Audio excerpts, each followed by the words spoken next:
Good morning, everyone.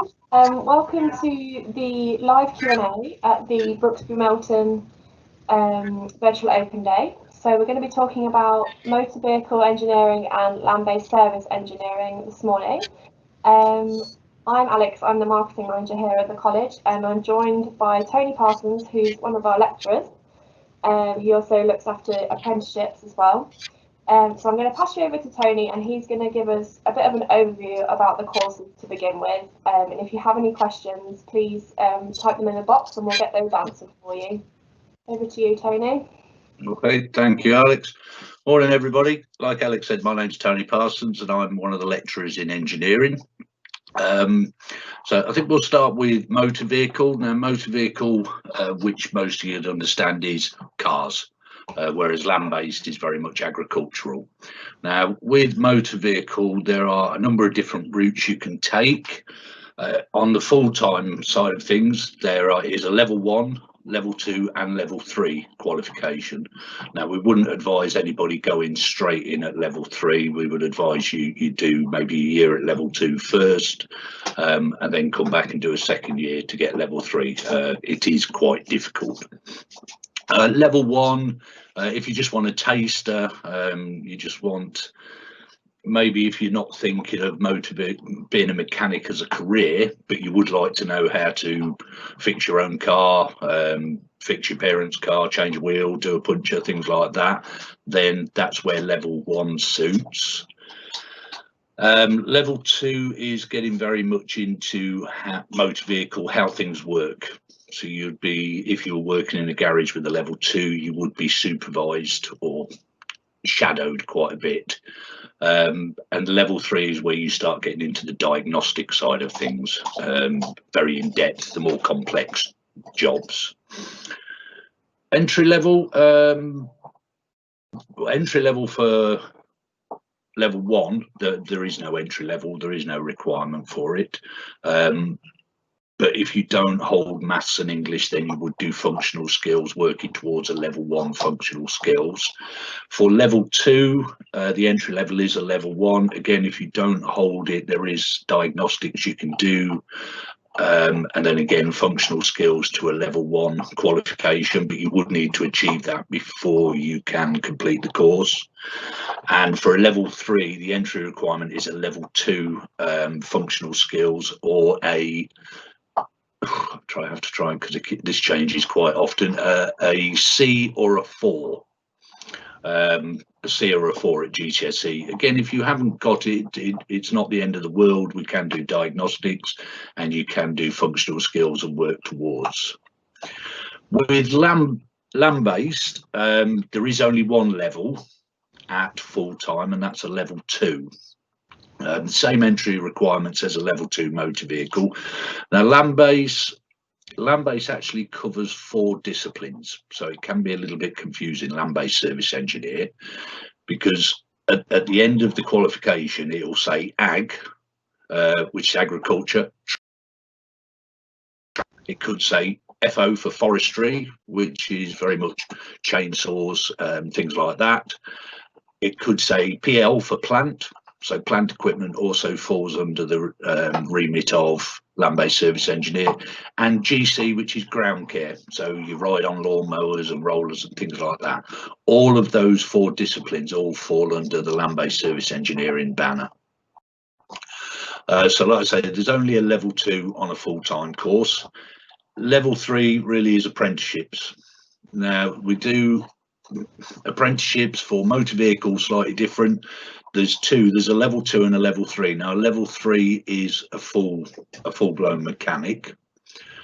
Level 2 is what's called auto care. So if you've got any idea of joining the fast fit industry, so somebody like Quick Fit, Halfords, Formula One, National, very much your tyre companies locally in Melton. So if you think about Tanvix or Eden Tyres, that's the route you would take, which would be a level 2 apprenticeship. It's a 2-year apprenticeship, but it is very much directed at the fast fit industry, as opposed to a level 3 apprenticeship in motor vehicle, which is directed at full-blown garages, main dealers. That is a 3-year apprenticeship. In land-based, there is only one apprenticeship in land-based, and that is your level 3.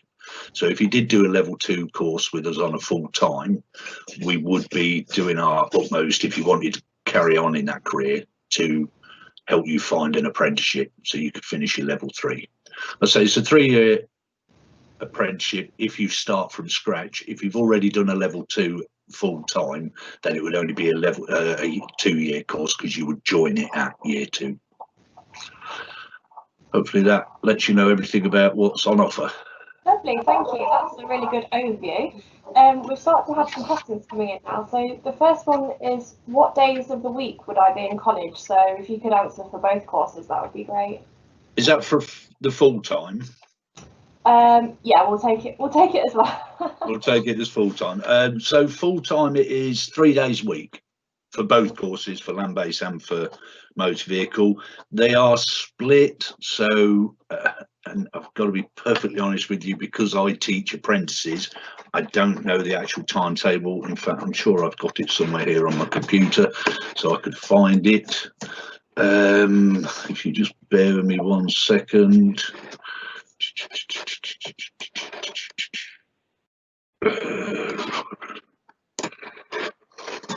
Yeah, I've got the wrong time. I've got the wrong computer. I'm on the wrong computer. Sorry, I'm actually on my personal computer, not on my work computer, so I haven't got it. But it works something like you're in, for motor vehicle, you'd be in all day on Tuesday, all day on Wednesday, and maybe half day Thursday, half day Friday. And land-based, something similar, probably all day Monday, all day Wednesday, and a half day Thursday, Friday again. One of your half days does tend to be functional skills. So if you already hold the qualifications, you would probably only do 2.5 days a week. Although that day that the guys are on functional skills, you're more than welcome to come in, go in the computer room to do some of your e-logbook or e-portfolio work. Lovely, thank you. If anyone wants to have a further look at that, we have actually published some of the timetables on the pages for motor vehicle, and I think they're on the land-based engineering courses page as well, the virtual open day, if you want to have another look. A couple of questions coming in. Is the motor vehicle course open for mature students? Yes. Yeah, we do have mature students on the course, so that there is no age limit at all. If you, I think this, I'm going to say this right. If you're over 19 and you've already done a level 3, I think you will have to fund it yourself. Yes, you would. Right. Yeah, but if you have not done a level 3 before, you might be able to have it paid for you. There's also things available like the Adult Learner Fund. If you are interested and want to know more about funding, please send an email to course-inquiries@brooksbymelton.ac.uk, and our team there are monitoring that inbox today. They'll be able to get back to you straight away with the answer for that, and any costs involved and things like that. Well, the next one follows on quite nicely to that, actually. It says, are we required to buy anything? So I presume they mean kit and things like that, Tony? Yes, you would need to supply safety boots and overalls. Yeah, and what's the best place for them to buy those from? Internet, really, to be honest. Yeah, the internet's the best place to buy them. Alternatively, somewhere like Screwfix, Toolstation, B&Q, anywhere like that you'd get it from. Now, we do actually sell BMC overalls through the college. So you can actually get your overalls through the college. So, and we do BMC t-shirts as well. Lovely. And once you've applied with us, towards the enrolment time, we will actually send out kit lists and things like that. So they have some recommended suppliers on there, I think, that you can get really good price things. But if you are looking at doing either of these courses as a career, then a good pair of safety boots is obviously an investment in your future as well. Yes. Once you get into employment, because one of the things we do teach you all about is the health and safety, and that is a massive part of the course. A lot of people don't realise actually how dangerous is probably not the right word to use, but Yeah, you do have to get things extremely right within the trade. So it is an employer's responsibility. Once you start in full-time employment, they would supply all PPE, personal protective equipment. Lovely. How many weeks of the year would we be in college for? Do you know that one? No, I guess again full time. Full time. So we've got a 33-week schedule, but you finish after. Oh no, you've got me again. It's about 27, 28 weeks. And what about the apprenticeships? Do they come in every week or is it on block? The apprenticeships are on block. So motor vehicle apprentices, you come in for 6 blocks a year, and they're 1 week blocks. For LandBase, you do 5 blocks a year, but they're 2 week blocks. So you do 10 weeks.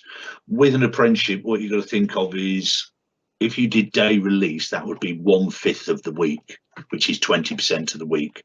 So if you do 5 10-week blocks, 5 2-week blocks, sorry, that's 10 weeks. Again, 1/5 of the year, or 20%. And when those students come into college for those blocks, what are they doing during that time? Which ones are we on about? The apprentices. Yeah. So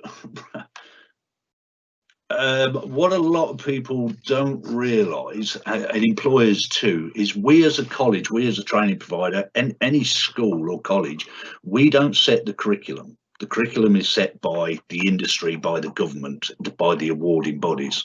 So the land-based industry, everybody will have sat down, all of the main dealers and some of the independents, they'd have sat in a room and had a chat about exactly what they want teaching.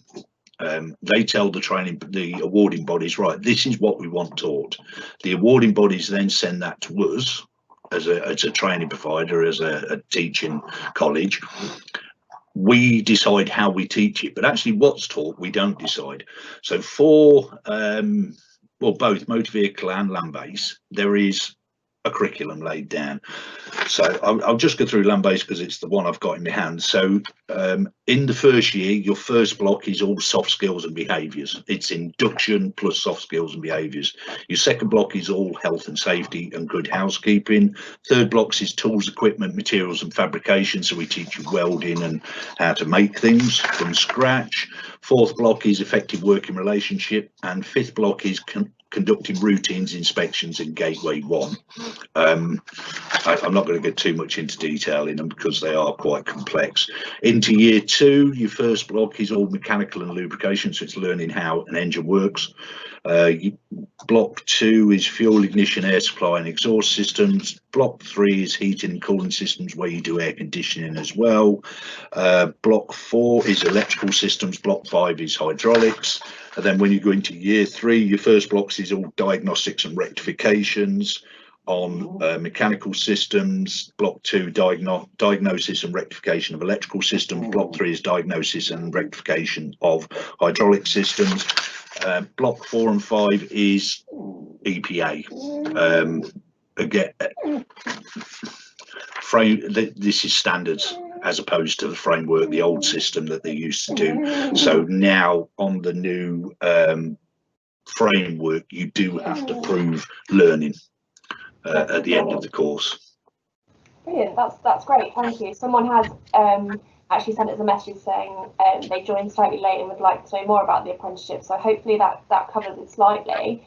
If not, there's an apprenticeship page on our website with some more information about apprenticeships in general, or if there's anything you want to ask Tony specifically, if you email course inquiries at brooksbymelton.ac.uk, our team is monitoring that inbox this morning, so they'll pass that straight on to Tony for him to reply to you. A few more questions are coming in.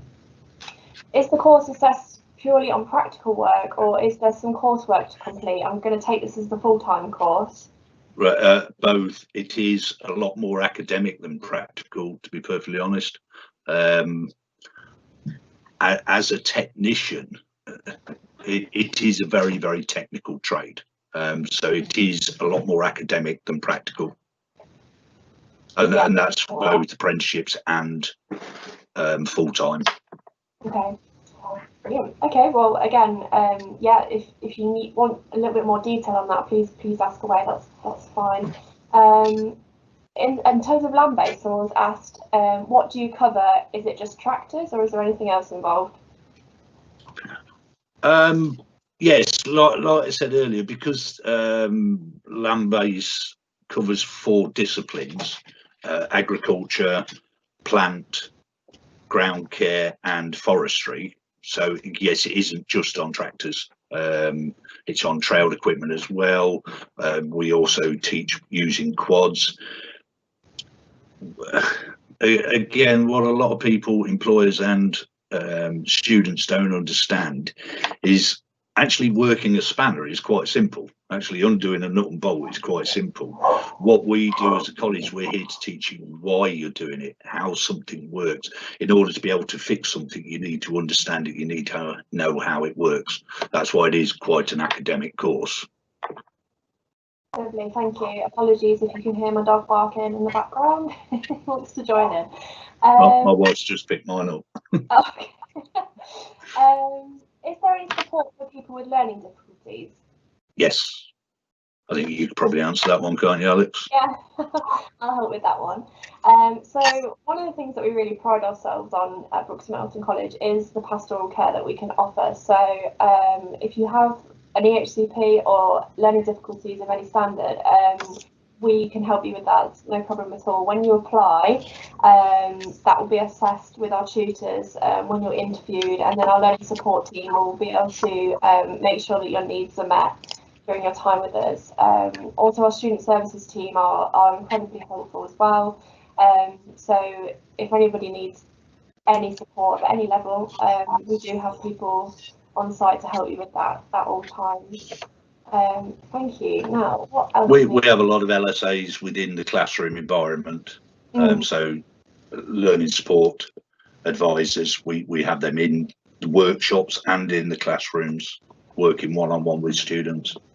Brilliant. Yeah, that's really again, it's, you know, we're not a huge college, so we are able to offer a better level of support than some of the larger colleges, which is something that we really pride ourselves on. So another question: when does the course start? I mean, I can answer that one too. That will be next September will be when the full-time courses start. But Tony, what about apprenticeships? Can they start at any time? Apprenticeships, yes, start in September like the full-time courses, but we have got a little bit of leeway. So actually we are still currently taking on 4 apprenticeships for both land-based and full-time. Now the cut-off for land-based is beginning of December. But for apprentices, yeah, for motor vehicle it is actually January. Middle of January is the cut-off point. So if you could find an employer willing to take you on an apprenticeship before January on motor vehicle, we'd still take you on in this year's cohort, and beginning of December for land-based. Lovely. And then someone else has asked actually when the application date is. So if you are thinking of applying for a full-time course, you can apply anytime from now up until September next year to start in September 2021. But I would recommend getting your application in sort of before Easter time. We recommend. Most people tend to apply anytime from now up until sort of December. That's our busiest time. It just means that you won't miss out on a place on the course, and it gives us plenty of time to get your application sorted as well. It's really easy to apply. You just go onto our website. There's lots of links all over the virtual open day pages, and we just ask you for a little bit of information. If you're currently studying for your GCSEs, you just put your predicted grades in there, and tell us a little bit about why you want to study motor vehicle or land-based engineering, and then we will get that process for you. Another question that's come in, this is a great one. What sort of money can I expect to earn as a motor vehicle engineer? Now there's a question. Yeah. Again, it very much depends what route you take, whether you go level 2 auto care or level 3 motor vehicle. Level 3 motor vehicle technicians, it is a minefield. It is a massive variation. Level 3 qualified motor vehicle start wages with not, because obviously a lot of it is down to experience. You may be starting around the 19,000 mark. Main dealers for master techs, you're going up to 35, 36,000 pound. Within the land-based sector, I've got to admit, I do have some of my apprentices which earn 40,000 pound as apprentices. So there really is a massive variation in that. Within the motor vehicle route, one option to take, if you get your level 3 qualification, that will enable you to become an MOT tester. MOT testers around the London area are fetching 45,000. Great, that's actually one of the questions that's come in, actually, is part of the course to be able to do MOT in a local garage. No. It's a standalone course. MOT testing is very much government run by DVSA. It is something we're looking to be able to present. Now, to become an MOT tester, there are some qualifying criteria. You must hold a level 3 qualification, you must hold a full driving licence, and you must have at least 4 years experience within the trade. So you must have worked in a garage for at least 4 years to become an MOT tester. The actual course itself is only a 3-day course.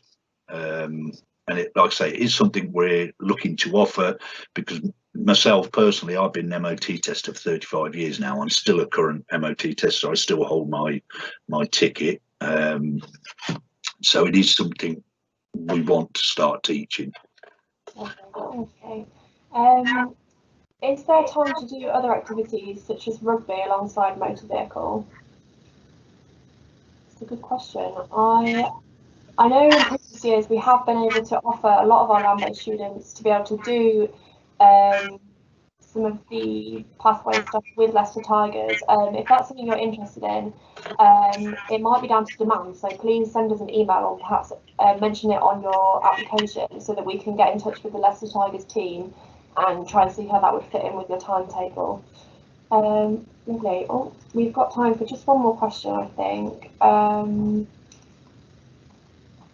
Okay, we can cover 2 in this one, I think. Do you do plant machinery and do you cover lawn mowers? Yes and yes. So we cover hydraulics. They're not machine specific. So we cover carburation, we cover mechanical, but nothing is machine specific. So we have training rigs that we work on, we have quad bikes that we work on, tractors that we work on, trailed machinery that we work on. So we teach you about hydraulics. At the end of the day, once you understand hydraulics, it doesn't matter what piece of equipment you're working on. The principles are exactly the same. We don't actually have, I say we don't have any plant equipment. We have a telehandler that we work on, which is kind of plant, but we don't have big diggers. But the principles are exactly the same. I say we're here more to teach you how things work, how to repair them, how to diagnose them, than actually the hands-on. That's covered more by an employer. Lovely, thank you. The last one that's come in, I'll just answer really quickly, is what can I do when I've qualified? And it actually refers back to the salary question that we had earlier.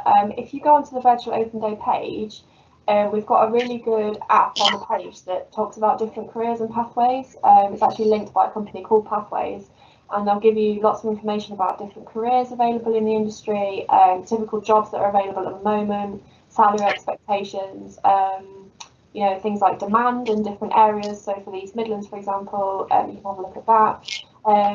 There's lots of information on there. Current, sorry, Alex. Currently within the trade, there is a 70,000 deficit. Brilliant. Yeah, so it's a great area to get 70,000 engineers they're short of in the trade. If an apprenticeship is a route you're thinking of taking, if you go on the govapprenticeship.org website, employers are advertising on there all the time, and that's updated on a weekly basis. So don't just go on there once, think there's nothing on there. It is updated weekly. I've currently got 3 employers that are looking for apprentices in the land-based sector, but they're not particularly local. One's down in Northamptonshire, one's in Cambridgeshire, and the other one's up in York, because it is there's only actually 4 independent land-based service engineering colleges within the country. So our land-based service engineers tend to be very much national. We do locals as well, but I have currently got 3 that are desperately looking for apprentices, just cannot find apprentices. And these are good, big companies. That's great then. So if you're interested, please get in touch with us, and Tony will be able to help you with that. We're going to have to end it there, but thank you everyone for the questions. It's been really great, and we hope you will apply. But if you do have any more questions, you can get in touch at course-inquiries@brooksbymelton.ac.uk, and we'll get those answered for you. Thank you very much, everyone. Bye. Bye.